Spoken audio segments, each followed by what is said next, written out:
Video کے نیچے subscribe کے بٹن پہ کلک کریں، بیل کے آئیکن پہ کلک کیجئے تاکہ ہر نئی ویڈیو کی نوٹیفیکیشن آپ کو مل جائے۔ ویسے تو جو دعائیں وظائف میں بتایا کرتا ہوں اس کی عمومی اجازت ہوتی ہے، اسپیسیفک کسی ایک کو اجازت دینا ضروری، کسی ایک کو دے بھی دی تو آپ جتنے بھی لوگ سنتے ہیں تو میری طرف سے سب کو دلی اجازت ہوتی ہے، وہ میرے جو وظائف کر سکتے ہیں۔ اگر وہ سیم ان کا مسئلہ ہے تو بالکل کر سکتے ہیں۔ دیکھو یہ وظائف ہم تو تبھی نفع دیتے ہیں جب اندر کے تصورات جو ہے وہ اللہ کے بارے میں پاکیزہ آپ کر لیں، اللہ کے قرب کی تڑپ پیدا رکھ کے اب وظائف کرو گے تو وظائف کا نور تو تب اترتا ہے۔ اندر سے ہماری حالت یہ ہوتی ہے، ہم جو ہے وہ خدا بیزار ہو کے چلتے ہیں اور زبان سے تسبیح کر کر کے خدا کو پانا چاہتے ہیں۔ اللہ تو زبان ہی ہمارے قلب کو دیکھتا ہے۔ شیف کے حوالے سے اس میں تو آپ تمام ناظرین نوٹ کر لیں کہ میرا خیال نہیں کہ کوئی وظیفہ ایسا ہو کہ جہاں درود شریف نہ ہوتا ہو۔ یہ انڈرسٹوڈ بات ہے کہ درود شریف اول آخر ضرور ہوتا ہے۔ عام طور پہ 11 دفعہ درود شریف بتایا جاتا ہے، اگر کبھی نہ بتایا ہو تو آپ درود شریف ضرور شامل کریں۔ اور اگر بعض ایسے وظائف ہوتے جس میں درود شریف نہیں پڑھنا ہوتا تو وہاں تصریح کر دی جاتی ہے کہ اول آخر درود شریف نہیں ہے۔ بس اوقات بعض دشمنوں کے لیے پڑھا جاتا ہے اور غیظ و غضب کے لیے پڑھا جاتا ہے، بعض وظائف ایسے ہیں کوئی کڑوی چیز منہ میں رکھ کے پڑھی جاتی ہے، اور درود شریف تو رحمت للعالمین کا تذکرہ ہے تو وہاں غضب میں رحمت کو کیوں ملائیں؟ اس لیے وہاں جو ہے مشائخ سلسلہ کہتے ہیں درود شریف نہ پڑھیں، یہ غیظ و غضب کے ساتھ جو ہے آپ یہ ورد کریں تاکہ اللہ کا غضب اس دشمن پہ ٹوٹے، تو وہ خاص تو اس کی تصریح کر دیتے ہیں۔ لیکن عام طور پہ اگر میں نہ بتاؤں تو پھر آپ انڈرسٹوڈ سمجھ کے درود شریف لازمی شامل کریں، کیونکہ درود شریف کی برکت سے تو وظیفہ آپ کا قبول ہونا ہے اور اللہ کے جو شرف قبول نصیب ہوگا، تو درود شریف جو ہے آپ بالکل اس میں پڑھیں۔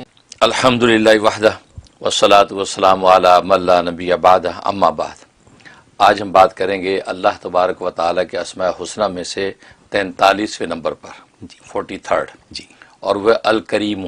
الکریم۔ الکریم، الکریم کو معنی بہت کرم کرنے والا جی، اور یہ جو ہے اس کے عدد جو ہے 270 ہیں، یعنی عدد کبیر 270 اس کی عدد ہیں، اور یہ نام جو ہے اس کی جو ہے مفرد عدد جو ہے وہ 9 ہے، 9۔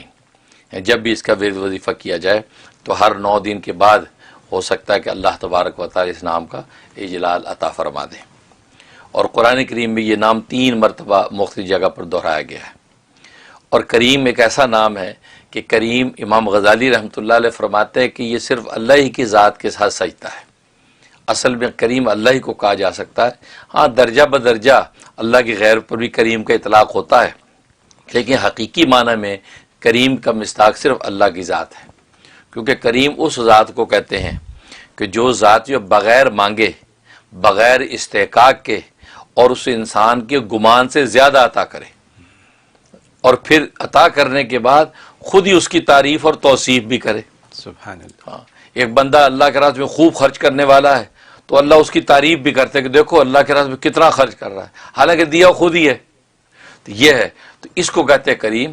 لہٰذا کریم کو اردو کے اندر اصل میں کوئی معنی کیا نہیں جا سکتا، عام طور پہ سخی اس کا معنی کر دیا جاتا ہے، لیکن یہ وہ سخی جو معنی ہے وہ پورے اس معنی پہ حاوی نہیں ہے، کیونکہ اس میں اس قدر صفات اللہ کی آ جاتی ہیں کہ جو بغیر مانگے، بغیر استحقاق کے عطا کرتا ہے اور انسان کے گمان سے بھی زیادہ دیتا ہے۔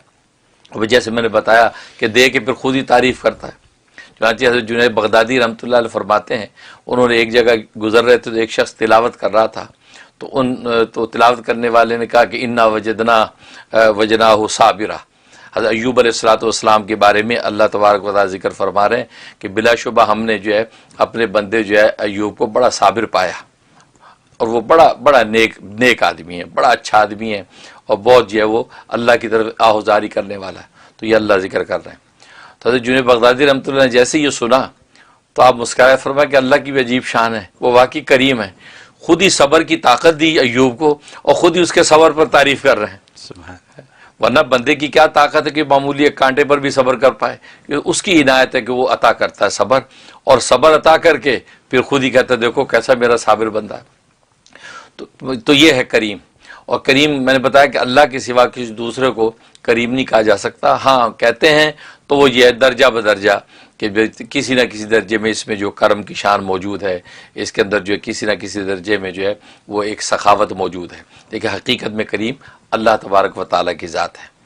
اور اس کے بڑے عجیب فضائل و فوائد ہیں کہ ایک آدمی چاہتا ہے غیب سے مجھے رزق ملے، میرے پاس اسباب وسائل ہیں نہیں، یا اللہ غیب سے آپ رزق عطا فرما دیں، اور ظاہر کہ کریم میں بلا استحقاق دینے کی صلاحیت موجود ہے، لہذا بندہ اس نام کو جو ہے کہتے ہیں چمٹ جائے گا کہ اور اللہ تبارک و تعالیٰ سے کہے کہ یا اللہ مجھے بس غیب سے رزق چاہیے، اس لیے کہ میں اسباب وسائل کسب معاش اس کی مجھ میں طاقت نہیں ہے۔